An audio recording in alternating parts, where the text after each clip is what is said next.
Welcome to Quick Charge. It's March 12th, 2025, and we're going to do things a little bit differently today, jumping right into the first story.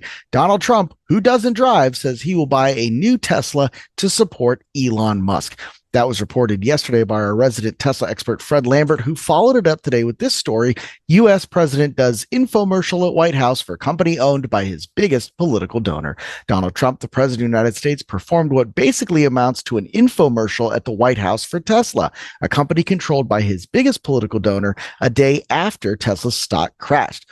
The president, who has previously shared misinformation about EVs being unusable, praised Tesla's vehicles and said he would be buying a Model S Plaid. Trump is not allowed to drive, though, so said he would let White House staff use the vehicle instead. The president was photographed with notes that include talking points about Tesla's pricing and, quote, full self-driving features. Obviously, the majority of Elon Musk's wealth comes from Tesla and his ownership of Tesla stock, so he wants Tesla to do well and is predicting that it will continue to do just that.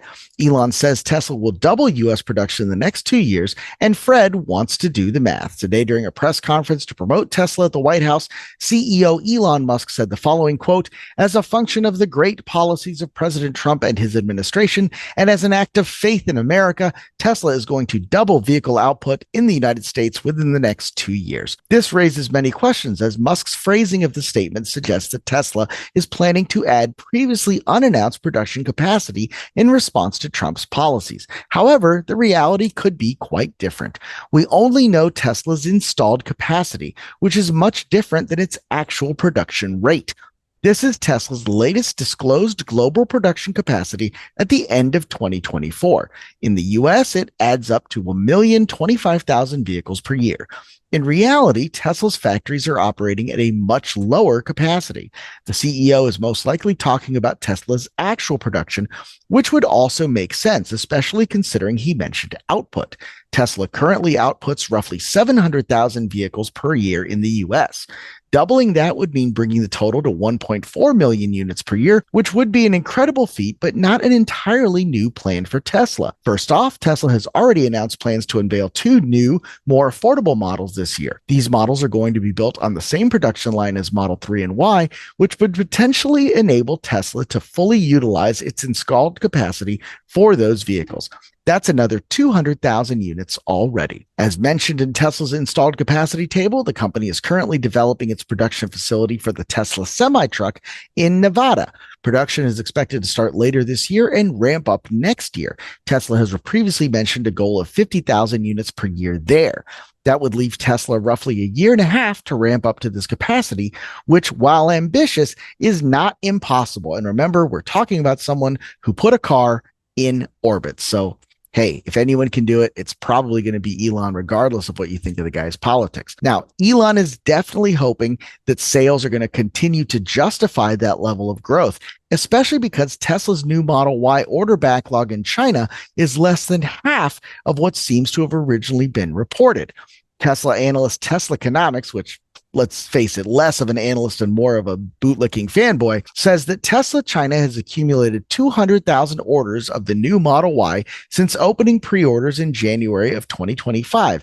And the doubters keep telling me demand is waning. Well, I mean, this guy clearly can't do math, but that's not what this story is going to be about. The problem is that there's absolutely no evidence to support this number. We've already highlighted how it's unlikely to be accurate based on the fact that when Tesla started deliveries of the new Model Y in China, you could place a new order and get one within 2 weeks.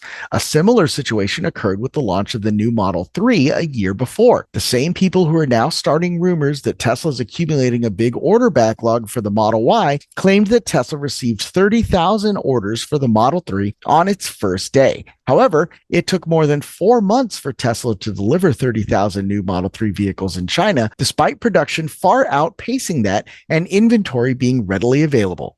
Therefore, the only way that would be true is if Tesla received 30,000 orders its first day and 0 over the next 4 months, which is highly improbable. Troy Teslike, an analyst closely tracking Tesla deliveries, might have found the reason behind these misleading rumors, and we will have a link to that article in the show notes over at electrek.co.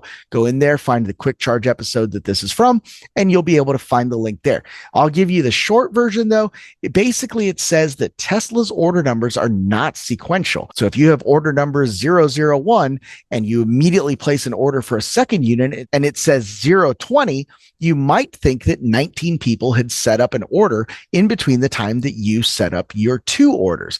That's not necessarily the case, and it doesn't seem like these numbers are sequential at all. So that evidence that is being cited here by the Tesla bulls may or may not have anything to do with reality. Remains to be seen, and we will definitely be watching this space closely. Now, regardless of how this plays out, EV sales continue to surge and EV incentives are driving those sales. They are now up to 14.8% of actual transaction price in February. That's the highest in over 5 years. Michelle Lewis is reporting that the average incentive package for a new EV was 14.8% of the average transaction price. That's approximately $8,162, the highest level in more than 5 years, according to the latest monthly new vehicle ATP report from Cox Automotive's Kelley Blue Book. Now, we've got a list of some of the best EV rebates and cashback deals we could find for this month. We've also got that in the show notes over at electrek.co. There's big money in there for Dodge Charger fans, for people looking for a new electric Audi. Certainly, if you're looking for an electric Mercedes-Benz, there's big money there. And a Nissan Leaf might just be the most affordable new car in the country, depending on where in the country you are. So definitely check out that list and see what some of those deals might mean for you if you want to get a new EV before Trump's tariffs hit. Now, finally, we like to end these shows talking about environment, talking about sustainability, talking about the grid. Today is no different. In a historic first, wind and solar have combined to overtake coal in the U.S. for the first time. In the U.S. in 2024, wind and solar accounted for 17% of the total electric generation mix, surpassing coal, which fell to a new low of 15%, according to a report from global energy think tank Ember. Solar generation rose by 64 terawatt hours in 2024 compared to natural gas, which rose 59 terawatt hours. It remains the fastest growing source of electricity, with its generation rising by 27% in 2024, surpassing hydropower generation for the first time. It made up 81% of all new annual power capacity additions in the U.S. Natural gas added no net capacity as new plants were offset by closures of older plants. California and Nevada both surpassed 30% of their annual share of solar in electricity for the first time. California's battery growth was a key to its solar success, installing 20% more battery capacity than it did solar capacity, which helped it transfer a significant share of its daytime solar to the evening. Texas installed more solar and battery capacity than even California, yet the growth of solar was uneven. 28 states generated less than 5% of their overall electricity from solar last year, highlighting a significant untapped potential even before adding battery storage.